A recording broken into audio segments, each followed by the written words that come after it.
네, 안녕하세요. 축구 생각입니다. 축구 승무패 토토 22회차 최종 픽 공유 드리도록 하겠습니다. 최종 픽 공유 드리기 전에 일단 패턴 먼저 조금 설명을 드리면 프랑크푸르트 같은 경우에는 홈 기준, 재개 후에 다 기준이고요. 홈 기준으로 봤었을 때는 결과가 다 달랐고요. 직전에는 홈에서 승리를 했습니다. 그래서 이 패턴을 본다면 이번 경기에서는 프랑크푸르트의 승은 없다라는 패턴이고요. 두 번째는 볼프스부르크는 뭐 홈 원정 상관없이 리그에서 결과가 다 다르고요. 이 결과가 다 다르다는 말은 2연승, 2연무, 2연패 이런 식으로 연속적으로 이어지는 경기가 없다라고 생각을 해주시면 될 것 같습니다. 볼프스부르크는 직전에 승리를 했기 때문에 이번 경기에서는 무승부나 패가 나올 그런 패턴이고요. 일단 분데스리가 7번, 다들 아시다시피 재개 후에 분데스리가에서 7번이 들어오면 다 이변이 나왔습니다. 다음은 프라이부르크의 결과인데요. 프라이부르크 역시 결과가 다 다르고 직전에 패배를 했기 때문에 이번 경기에서는 승이나 무승부가 나올 확률이 있다라고 생각을 해주시면 될 것 같습니다. K리그에서는 성남이 있습니다. 성남은 원정 결과가 다 다른데 성남 자체는 지금 4연패를 하고 있지만 그거는 홈에서의 결과도 포함이 되어 있는 것이고 성남은 원정 결과가 다 달라서 어, 리그 개막 후에 이번 시즌 기준으로 원정 결과가 다 다릅니다. 직전에는 패배를 해서 이번 경기에서는 승이나 무승부가 나올 그런 패턴이라고 보시면 될 것 같습니다. 자, 22회차 최종 픽 공유 드리도록 하겠습니다. 최종 픽 같은 경우에는 정배 위주로 이번 회차는 특히나 또 투표율이 몰린 경기들이 좀 많아서 정배 위주로 베팅을 했다라고 보시면 될 것 같고요. 토요일 새벽에 올라가는 축생픽과 독식픽까지 참고를 하셔서 국내 배당을 보고 이제 베팅을 올리는 것이기 때문에 그것도 참고를 해주시면 좋을 것 같습니다. 이 최종 픽과 그 독식 픽 그리고 축생 픽을 잘 조합을 하셔서 본인만의 픽을 만드시는 것을 추천을 드립니다.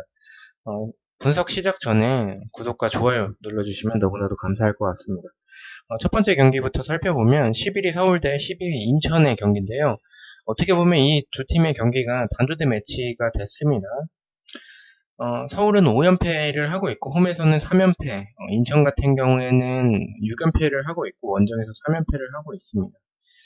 서울은 보시면 일단 김호영 수석 코치가 왔고요. 윤영선 선수가 이제 지난 시즌까지 울산에서 주전 센터백으로 뛰었던 선수인데 이번 시즌 정승현 선수가 오면서 기회를 많이 못 받아서 이 윤영선 선수가 울산에서 임대로 서울로 왔습니다. 바로 경기에 투입될지 여부에 대해서는 일단은 확신이 쓰진 않습니다. 왜냐하면 수비 같은 경우에는 이런 호흡도 중요하기 때문에 일단은 지켜봐야 될 것 같고요. 주세종 선수가 퇴장을 당했습니다. 인천 같은 경우에는 무구사 선수가 부상이고요. 일단 이 두 팀의 경기는 투표율이나 이런 정배 이런 부분을 봤었을 때는 서울 쪽이 맞고요. 수비적으로 봤었을 때는 서울이 지금 좀 불안한 부분들이 좀 많긴 합니다. 근데 지난 울산과의 경기에서 좋았던 점은 이제 3백을 버리고 4백으로 바꿨죠. 4백으로 바꾸면서 울산의 공격을 잘 막아냈었어요. 결론적으로 주세종 선수가 퇴장을 당하면서 울산에게 패배를 했었던 그런 서울인데 이제 실점을 하기 전까지는 공격적으로는 잘 풀리진 않았지만 골대의 불운도 있었기도 했고요. 근데 수비적으로 봤었을 때는 가장 좀 좋지 않았던 최근 경기들 중에서 가장 좋았던 경기였지 않나라고 생각을 하고요.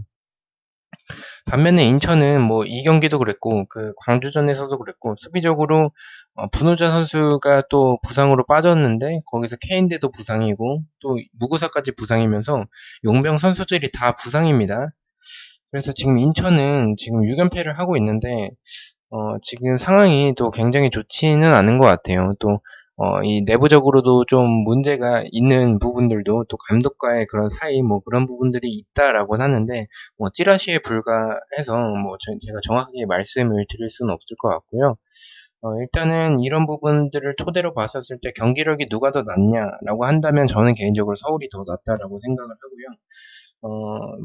스쿼드 자체도 인천보다는 서울이 확실히 좋고 또 인천은 공격을 거의 한 50% 정도를 해주는 무구사 선수가 빠졌기 때문에 이런 세트피스에서도 조금은 덜 위협적이지 않나라고 생각을 하고요. 또 그렇게 된다면 송시효 선수가 나올 텐데, 일단은 뭐 이런 그런 송시효 선수가 물론 좋은 선수지만 무구사에 비해서는 무게감이 확실히 떨어지기 때문에 저는 이 경기 이변으로 보지 않고 서울이 오랜만에 승리를 할 가능성이 있다라고 생각을 합니다. 저는 그래서 서울의 단통승을 보도록 하겠습니다. 자, 두 번째 경기입니다. 12 부산 대 9위 성남의 경기인데요. 부산은 지금 홈에서 3연속 무승부를 하고 있고요. 성남 같은 경우에는 4연패를 하고 있습니다. 말씀드렸던 성남은 원정에서의 전적이 다 다르기 때문에 이번 경기에서는 부산의 승은 없고 무패 쪽으로 갈라질 것 같은데, 부산이 홈에서 4연무는 조금 쉽지 않은 결과기도 하고요. 일단 경기력적으로 봤었을 때도 나상우 선수가 성남에 있기 때문에 또 이번에 이제 등록이 됐죠. 등록이 돼서 이번 경기 주말 경기 출전하지 않을까 싶은데, 주말 경기에 출전을 한다면 부산은 아직까지 수비적으로 좀 불안한 부분들이 있고 결정력이 너무나도 떨어지는 팀입니다. 성남은 시즌 초에 좋았었던 그런 분위기도 있고 또 공격적인 무게감을 봤었을 때는 이 부산의 이정엽 선수, 김병호 선수, 이동준 선수 다 좋지만 결정력이 너무 떨어진다라는 생각이 들고요. 또 성남 같은 경우에는 양동현의 한방도 있고요. 홍시호 선수도 물론 결정력이 떨어지긴 하지만 번뜩이는 움직임이 있고, 또 나상호 선수까지 들어온다면 이 2부 리그에서 부산과 이제 광주에 있었을 때 부산과 만났었던 그런 경험들이 있었기 때문에 저는 개인적으로 나상호 선수가 들어온다면 성남의 공격은, 이 답답했던 공격은 조금 많이 좋아질 거라고 생각을 해서 초안픽과 동일하게 부산의 단통 패로 가도록 하겠습니다. 자, 세 번째 경기입니다. 4위 대구 대 6위 강원의 경기인데요. 대구는 홈에서 2연승을 하고 있고요. 홈에서 패배가 없습니다. 그리고 구성윤 선수가 구성윤 키퍼죠. 구성윤 키퍼가 왔기 때문에 이 최용은 선수가 조금 아쉬웠던 그런 부분들이 구성윤 키퍼가 오면서 국가대표 키퍼이기 때문에 잘 해낼 거라고 보이고, 또 이런 수비적인 안정감까지 생길 것이라고 생각이 듭니다. 반면에 강원은 2연패를 하고 있고요. 김수범 선수를 영입을 했습니다. 그래서 아마도 이 김수범 선수 같은 경우에는 좌우측 풀백이 다 가능한 선수이기 때문에 우측은 당연히 신강훈 선수가 나오지 않을까라고 생각을 하고요. 좌측 같은 경우에는 최강훈 선수가 이 최강훈 선수 대신에 아마도 김수범 선수가 들어가지 않을까라고 생각을 하고요. 김영빈 선수가 지속적으로 주전 센터백으로 나왔었는데 부상으로 이번 경기 투입할지 않을지는 잘 모르겠습니다. 그러나 이 강원 같은 경우에는 고무열과 김승대 선수가 들어왔다 이번 경기 출전을 할 가능성이 높기 때문에 그렇게 된다면 강원에게 있어서 플러스 요인으로 보이고요. 대구 같은 경우에는 걱정되는 부분은 이런 체력적인 활동량이 많은 팀이기도 하고, 또 스쿼드에 이번에 지난주에는 주중에도 또 경기가 있었기 때문에 스쿼드의 변화가 크지 않았었던 그런 대구여서 조금 체력적인 부분, 또 이 선수 자체가 이런 에드가나 세징야, 뭐 대안 다 좀 나이대가 연령층이 좀 높은 편이다 보니까 그런 체력적인 부담이 조금 걱정되긴 합니다.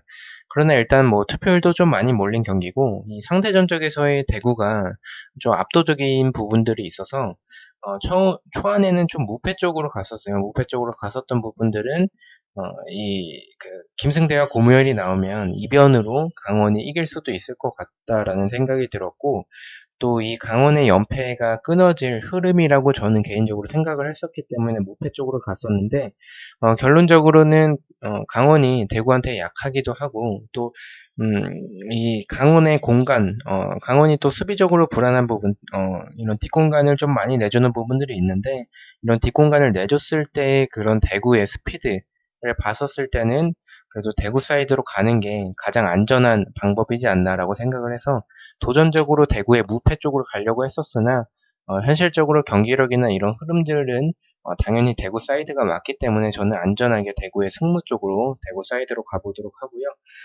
대구의 단통승을 가지 않는 부분은 말씀드렸던 이런 대구의 체력적인 부분, 또 강원의 이 김승대와 고무열이 나왔을 때 그 병수볼이 또 부활을 할 수도 있을 것 같다라는 생각에 일단은 무승부까지 바친 승무로 가도록 하겠습니다.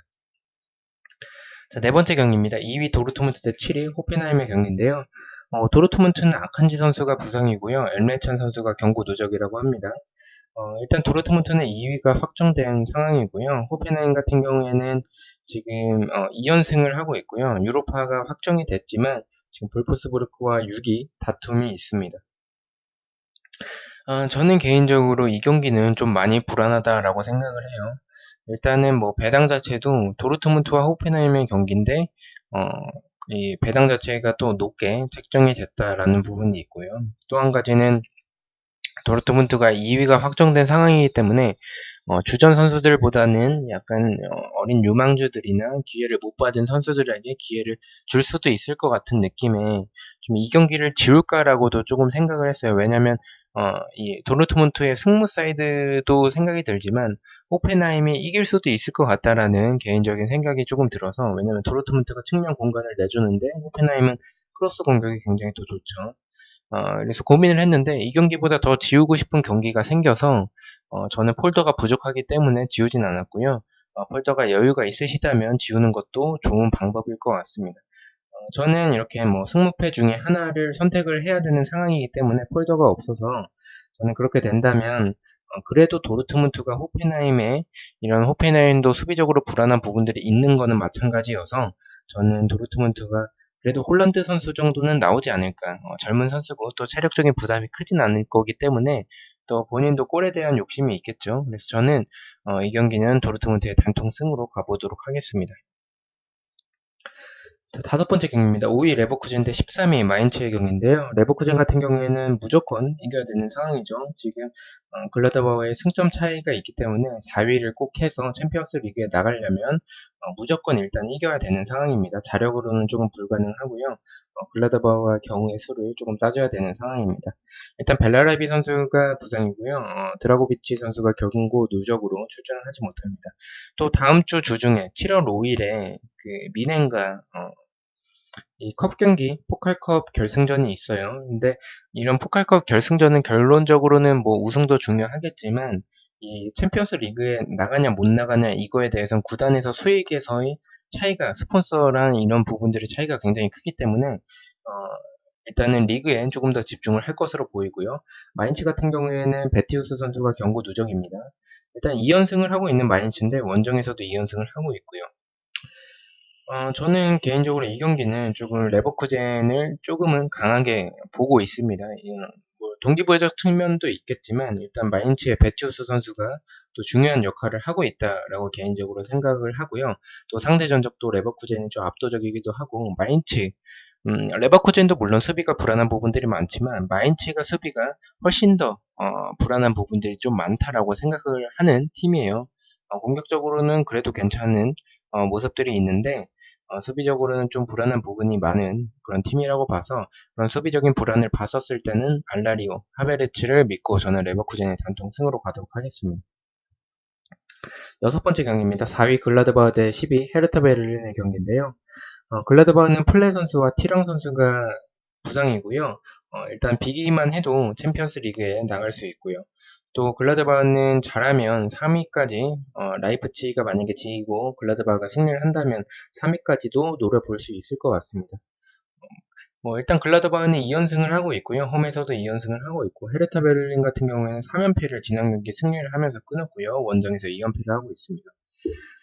자, 이 경기 저는 개인적으로 조금 이 경기 6번 경기와 이 8번 경기를 좀 묶어서 생각을 하고 싶습니다. 제가 지난 회차에서도 묶어서 했었던 경기가 그 헤르타 베를린과 레버쿠젠 경기, 그 경기가 조금 이변이 나올 것으로 봤었던 경기였고요. 저는 이 둘 중 한 경기가 무승부 또는 역배가 나올 확률이 높다라고 생각을 합니다. 왜냐면 배당적인 측면이나 투표율적인 측면이나 이런 부분들이 비슷한데 이 두 경기 다 정배로 들어올 것 같지는 않습니다. 그래서 저는 일단은 글라드바흐가 정배를 가져가 봤고요. 글라드바흐가 저는 조금은 불안하긴 해요. 한 승무 쪽으로 가도 좋을 것 같긴 한데 일단 제가 일단 단통 승으로 간 이유 부분은 이 헤르타 베를린이 저는 수비적으로 좀 불안한 부분들이 좀 많다라고 생각을 하고요. 경기력적으로 봤었을 때 그 불안한 수비진은 글라드바흐의 이런 팀 압박이나 이런 활동량, 또는 역습에서 또 좋은 모습을 보여주는 팀이기 때문에 글라드바흐가 이 경기 잡지 않을까라고 생각이 드는데 불안한 부분은 글라드바흐가 무승부만 해도 챔피언스 리그에 진출을 하는 상황이기 때문에 어, 조금은 안정적으로 경기를 운영하지 않을까라고 생각을 해요. 헤르타 베를린이 일단 동기부여가 없어서 저는 일단 글라드바흐 사이드 쪽으로 보고 있긴 한데 폴더가 여유가 있으시다면 승무 쪽으로 추천을 드리고요. 저는 폴더가 여유가 없기 때문에 단통으로 간다면 무승부보다는 이변보다는 저는 정배 쪽을 선택을 했습니다. 자, 7번째 경기입니다. 6위 볼프스부르크 대 1위 바이에른 뮌헨의 경기인데요. 자, 볼프스부르크는 유로파가 확정이 됐습니다. 호펜하임과 6위 다툼이 있고요. 일단은 볼프스부르크는 재개 후에 홈에서 승리가 없고 말씀드렸던 그 패턴적인 부분, 볼프스부르크가 이번 재개 후에 결과가 다 다른 부분 직전에 승리를 했기 때문에 저는 무패 사이드로 보고 있고요. 뮌헨 같은 경우에는 아까 말씀드렸던 레버쿠젠과 7월 5일 다음 주 주중이죠. 결승전이 있습니다. 일단 뮌헨은 챔피언스 리그도 남아있는 상황이기 때문에 이 포칼컵 일단 리그 우승은 확정이 됐죠. 리그 우승은 확정이 됐기 때문에 이런 포칼컵과 포칼컵을 우승을 한다면 챔피언스 리그에서도 우승을 하면 트래블을 할 수 있게 되죠. 이 뮌헨의 동기부여는 지금 리그에서 우승은 이미 차지를 했기 때문에 이 컵 경기와 챔피언스 리그의 동기부여가 조금 더 있을 것이라고 개인적으로 생각을 합니다.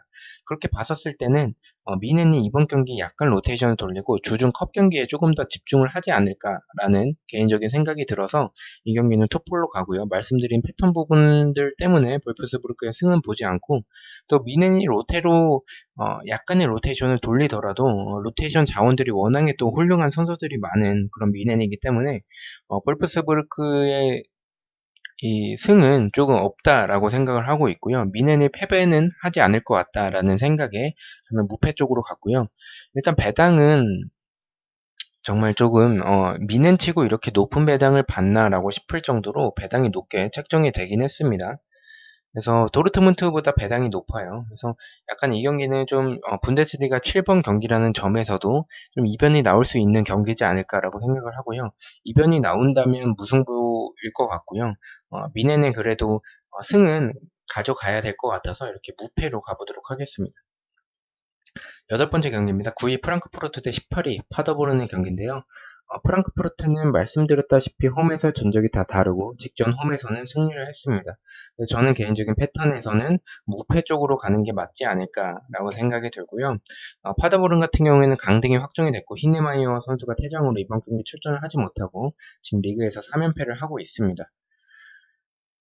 저는 초안픽에는 무승부를 갔었어요. 무승부를 갔었고 이런 패턴적인 부분 또 프랑크푸르트가 분데스리가 팀들 중에서 개인적으로 정배 또는 투표율이 몰리면 조금 불안한 팀이라고 생각이 들어요.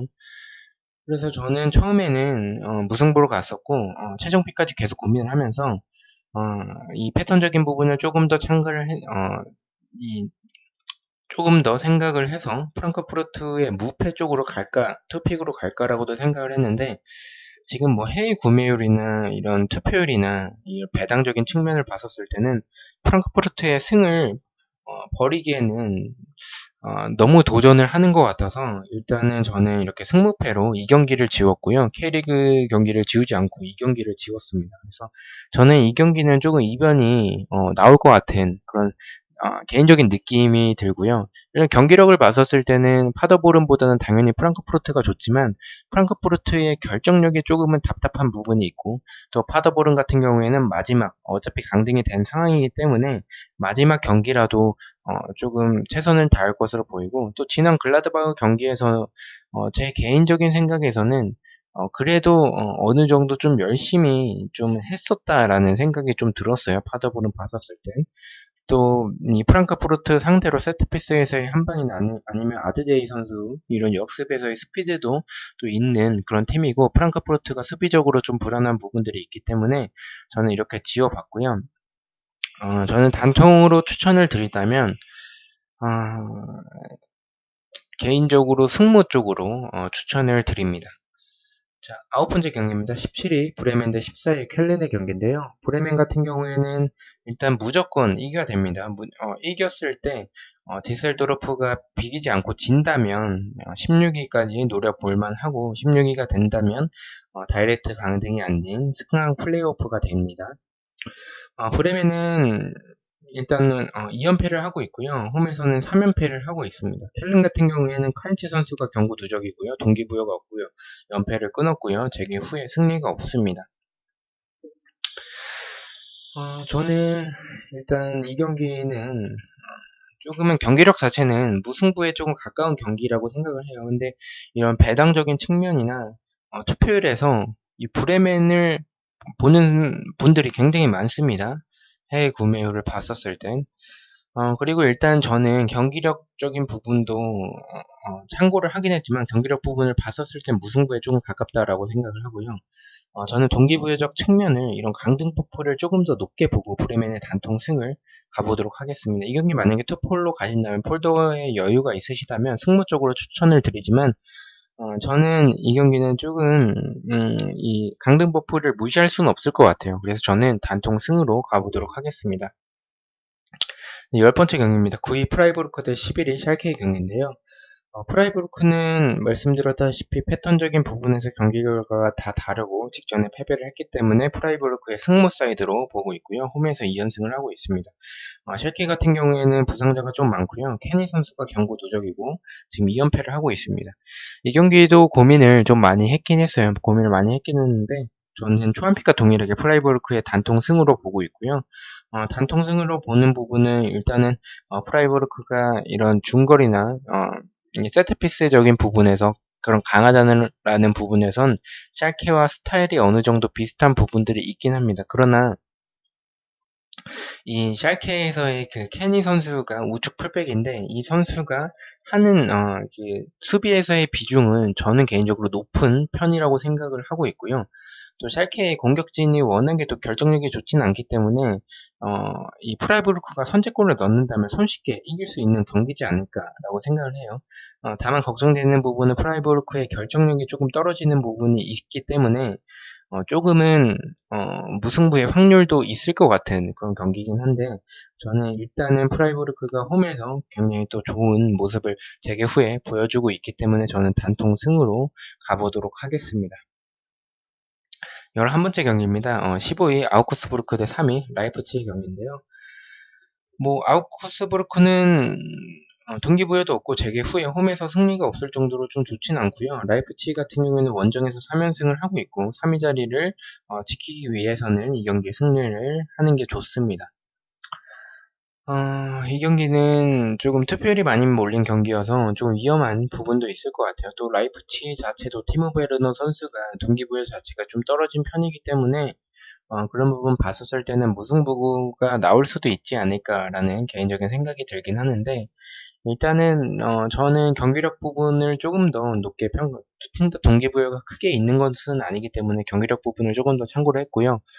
티모 베르너 같은 경우는 어차피 챔피언스 리그에 출전을 안 한다고 본인이 선언을 했기 때문에 이 경기 마지막 경기만큼은 또 열심히 또 뛰지 않을까라는 생각이 들었고 또 이 아우크스부르크의 수비가 또 불안한 부분들이 있다라고 생각을 해서 저는 일단 경기력 쪽을 조금 더 참고를 해서 저는 아우크스부르크의 단통패로 가도록 하겠습니다. 자, 12번째 경기입니다. 12위 우니온 베를린 대 16위 디셀도르프의 경기인데요. 우니온 베를린은 안데르슨 선수가 경고 누적이고요. 디셀도르프는 비기기만 해도 안정권이긴 합니다. 비기기만 해도 16위를 유지를 하면서 승강 플레이오프에 갈 수가 있습니다. 디셀도르프는 2연속 무승부를 하고 있긴 해요. 그래서 일단 이 경기 자체는 정배가 디셀도르프가 받았고요.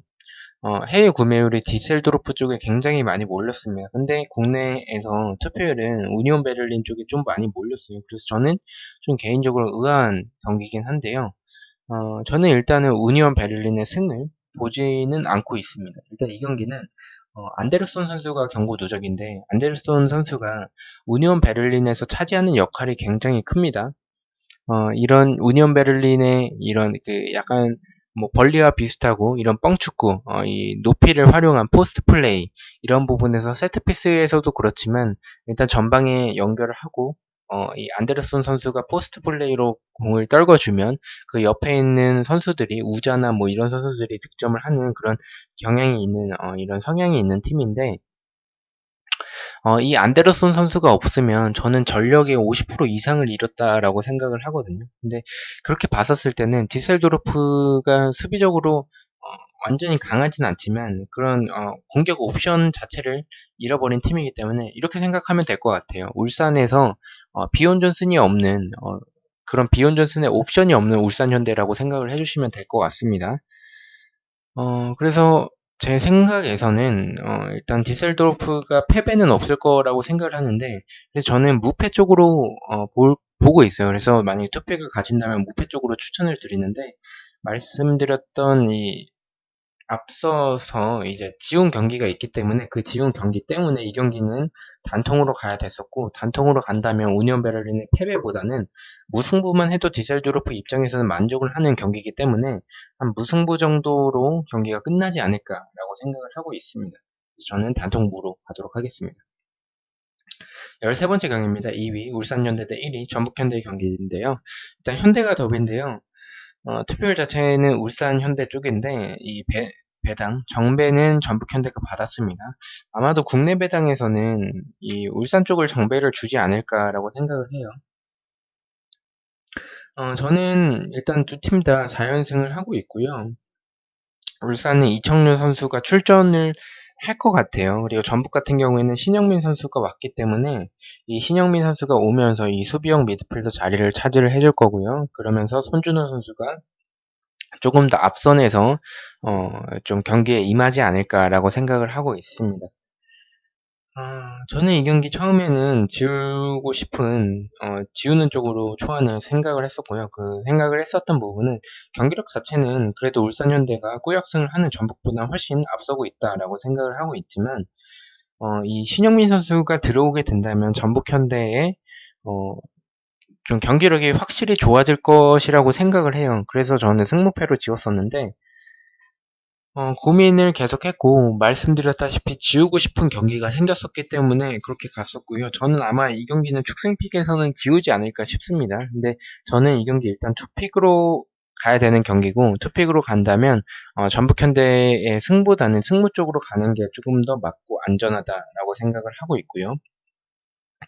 또 울산이 그래도 전북보다는 경기력적인 부분에서 훨씬 뛰어난 부분이 있고 또 비온 존슨이라는 이런 옵션도 있고 또 그 전북의 불안한 측면 선수들이 국가대표의 수비수이긴 하지만 이런 오버래핑 공격적으로 조금 더 나가는 성향이 있는 두 명의 선수이기 때문에 특히나 김진수 쪽의 측면을 김인성 선수가 김인성 그리고 김태환이 노릴 수 있지 않을까라는 생각에 저는 이렇게 승무 쪽으로 가서 안전하게 가보도록 하겠습니다. 자, 마지막 경기입니다. 8위 수원대 3위 상주 상무의 경기인데요. 이 경기는 조금 어려운 경기인 것 같아요. 이 경기가 저는 개인적으로 K리그에서 가장 어려운 경기인 것 같고요. 이 경기는 차라리 지우는 게 더 낫지 않을까라고 싶을 정도로 이 경기는 투픽으로 가도 맞기 조금 힘든 경기라고 생각을 해요. 투픽으로 가신다면 저는 무패 쪽으로 추천을 드리고요. 일단 배당 자체는 수원이 정배를 받긴 했는데 경기력 자체는 상주 상무가 훨씬 좋죠. 훨씬 좋은데 저는 개인적으로 오세훈 선수가 굉장히 좋은 선수지만 아직 경험적으로 어린 선수기도 하고 이런 헨리를 만났을 때 조금은 이 피지컬적으로 밀리지 않을까라고 생각을 해요. 그래서 저는 수원이 지금 분위기가 그렇게 좋지는 않지만 그래도 어떻게든 꾸역 무라도 만들 수 있지 않을까라는 생각이 들고 또 상대 전적에서 수원이 좀 앞서기도 하고 또 배당 자체도 정배를 받았고 그래서 저는 일단 걱정되는 부분은 수원이 측면에 공간을 좀 내주는 편인데 그런 공간을 내줬을 때 강상우와 문선민에게 당할 수도 있을 것 같아요. 그래서 상주 쪽으로 사이드를 보고 있긴 하지만 또 수원이 그래도 한 무승부 정도 타가테가 네 그래도 영균 선수가 세트피스라도 그런 한 방이 있겠죠. 그래서 저는 일단은 경기력은 조금 상주 쪽에 조금 더 가깝다라고 생각을 하지만 한 무승부 정도까지는 또 만들어낼 수 있을 것이라는 생각에 저는 단통무로 가도록 하겠습니다. 네, 이렇게 해서 14경기 분석을 마쳤고요. 투픽은 대구와 강원 경기, 그리고 볼프스bur그와 미넨 경기, 그리고 프랑크푸르트는 지웠고요. 마지막으로 울산현대와 전북현대 경기. 이렇게 투픽과 3픽으로 가봤습니다. 토요일 새벽에 축생픽과 독식픽이 올라가기 때문에 그 축생픽과 독식픽까지 참고를 해주시면 좋을 것 같고요. 그 이유는 이런 국내 배당도 보고 또 배당에서의 승무패 확률도 참고를 하고 있고 또 타 크리에이터 분들의 약간 생각도 조금 첨가를 해서 하는 것이기 때문에 아시다시피 축생픽이 적중률이 가장 좋아요. 그래서 이 최종픽 같은 경우에는 조금 정배 쪽 위주로 조금 안전하게 좀 운영을 한 그런 픽이라고 생각을 해주시면 될 것 같습니다. 시청해주셔서 너무나도 감사드리고 구독과 좋아요 너무나도 감사합니다. 감사합니다.